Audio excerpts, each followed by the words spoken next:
This is not a horror story. This is a real document written in 1912, and the girl described in it is still being seen today. A forbidden document from 1912, The Curse of the Night Street. For over a century, my family has kept a story about a street hidden away. Today, looking at this photo, it's as if those lost pages of history have opened on their own. The longer I stare at it, the more it feels like the old diary's words are whispering in my ears again. And the fear. It sinks slowly beneath the skin, deep into the bones.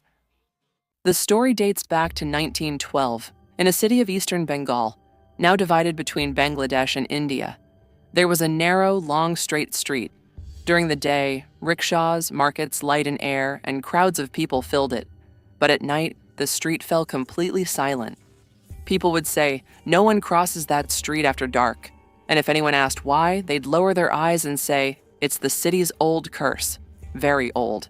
This story was recorded in a notebook by a member of our family, Amresh Mukhopadhyay, a transport surveyor under the British government. When he was assigned to the city, he was sent to document the street at night. Amresh was a rational man. He didn't believe in fear or superstition. He laughed when he first heard it. Ghosts walking the street at night. What nonsense. But even rationality has its limits.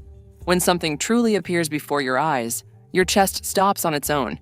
It was the end of Ashwin. A chilly breeze had begun to settle in. Amresh was ordered to measure the distance between street lamps at night. The city had just installed electric lamps, and to see how the night traffic fared, he had to go out. Amresh set out with great interest. His assistant Shamsuddin accompanied him. The city slept. 2 rows of tall palm trees, old brick houses on each side, and a long black road lit only by the lampposts in the center. Nothing on either side. Their footsteps echoed. It was nearly 1 a.m. Halfway down the street, Shamsuddin stopped. His face went pale. Sir, look. Someone is standing there. Don't you see? Amresh looked ahead. Under a lamppost in the middle of the street stood a figure in white. Silent. A woman, it seemed, but her shadow, stretched unnaturally in the lamplight, was no ordinary human shadow, more like a drawn line of darkness. At first, Amresh thought it was a night wanderer, but as they slowly approached, the horrifying truth revealed itself. The girl did not move at all. Her head was bowed, hair covering her face. Her arms hung stiffly at her sides. Her clothes looked ancient, hardened by dried mud or water. Shamsuddin whispered, "This is not human, sir. These have been seen before." Still, Amresh stepped forward. He believed that within the fear that paralyzed people, the truth always hides. The air was still and cold. A faint mist hung in the streetlights. One more step, and he would stand directly in front of the girl in white. He gripped his notebook tightly. Another step, and he noticed her feet did not touch the ground. She hovered barely half an inch above the street. The bottom of her dress did not touch soil or mud. She had never walked on the earth. Amresh froze. Slowly, she lifted her head. Through a gap in her hair, 2 red drops glowed where her eyes should have been. Not human eyes, burning flames like blood, pain, and curse. Her face had no flesh, just charred, ash-like remnants. Shamsuddin screamed and stumbled back.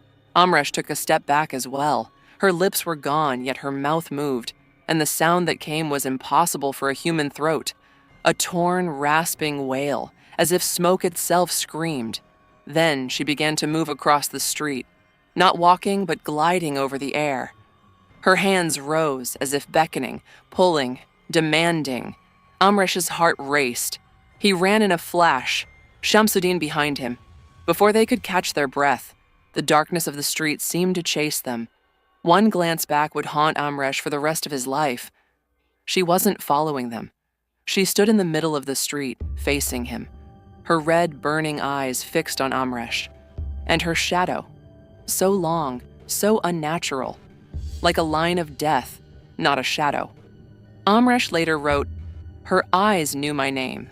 Her shadow recognized me." The next day, Amresh fell ill. Fever, chills, and nightmares. Every night, the girl in white stood beneath the lamppost, calling him with a long, scratchy voice. Come back, I know your name. Months later, he left the city, but his notebook remains in the family.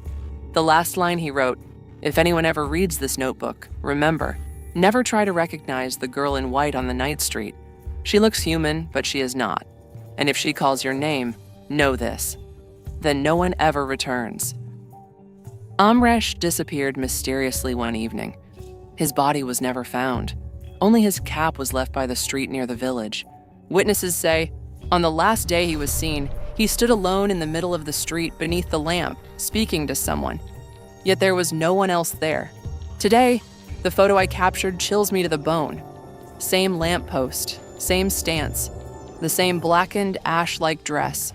The only difference? This photo was taken today.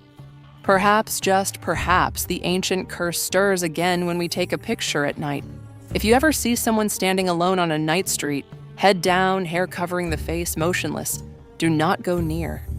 They may seem human, but they are not. And if they call your name, know that no one ever returns.